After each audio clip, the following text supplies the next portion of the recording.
Hello and welcome to the Races TV. We've got plenty of racing coming up in South Australia this week as we check out the diary. Really good program at Morphettville on Saturday. 2 listed races, the Penang Trophy, registered as the Tokyo City Cup, and the Sportingbet Wylie Handicap. We'll look at those races a little bit later today. On Sunday, we're racing at Narracourt. Next Wednesday, we go to Murray Bridge, and Thursday, it's the start of the Port Lincoln racing season. Adrian Patterson had a good day at the office at Morphettville last Saturday. Paddo, you'll be hoping for similar results this week, I guess? Yeah, if we can keep the ball rolling, keep it continuing.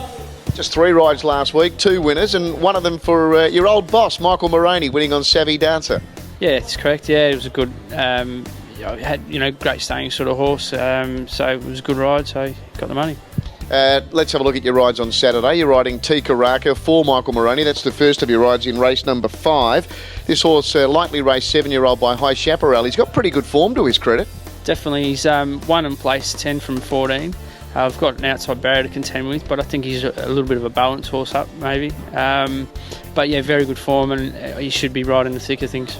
Now, one of the features on Saturday is the Penang Trophy. You're riding Araldo. Now, he's a Group 1 placed import with the Michael Moroney stable. He's only had the 1 start here. He was spec that day at Caulfield as well, but didn't do much. They've got the blinkers going on Saturday. Yeah, obviously, being an international horse and not greatly familiar with his form, other than he's a 3rd and a 4th at Group 1. He's very lightly raced. He's only been out of the money, and that was his Australian run. Looking through the form of it, he might have slipped at the start, so that might have been sort of significant, But it's you don't know how they're going to travel and adjust to Australian racing. But certainly an intriguing runner, and obviously on those placings in Germany and in Italy, so he could make his presence felt. Yeah, absolutely. And what about perfect length in race 7 for Marilyn Smith? Back in distance, blinkers going on, wide barrier. Sure, I think I think they're just obviously is a staying sort of type of horse, but just looking for an improvement because his first up was probably too bad to be true. I didn't ride him then, but I think we're looking for a bit of improvement with him. All right, and in the last, the Wylie Handicap sponsored by Sportingbet, we were just talking before. It's a cracking race. You're riding the one right down the bottom, Splash of Moet for Mark Minervini. Yeah, she's a nice mare, and that's shown a lot of promise. But I think she's probably struck a super strong Wylie. I think there's 5 or 6 horses, and there were really good chances. Caracatus is one of sort of 5 or 6. I think it's a really strong race, but she's got a little potential. She's had a little niggly sort of things along the way. Sparingly raced. She's had her problems, but she might run a sneaky little race. Good luck on the weekend, Paddo. Let's hope you have another good day at the office. Thanks, Terry.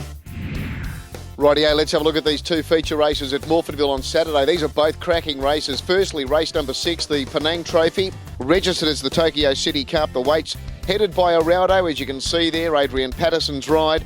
The 2 mares down the bottom, Detox and Danish Spy, both coming off great runs in the Balaclava Cup, where they ran 2nd and 4th respectively behind Gricaro. And Let's Make a Deal, if it turns up, it's going to be pretty hard to beat on its last run, 4th in the Mackay Diva at Flemington. The final race on the program is the main sprint race, the Sportingbet Wylie Handicap. Again, a cracking race. Great to see Maybe Discreet back. She hasn't raced since winning the Group 1 Schweppes Oaks back in April.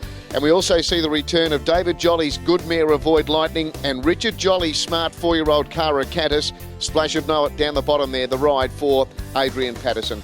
Hope you've enjoyed the program again. We'll see you next week for the Races TV. There's nothing like a day at the races.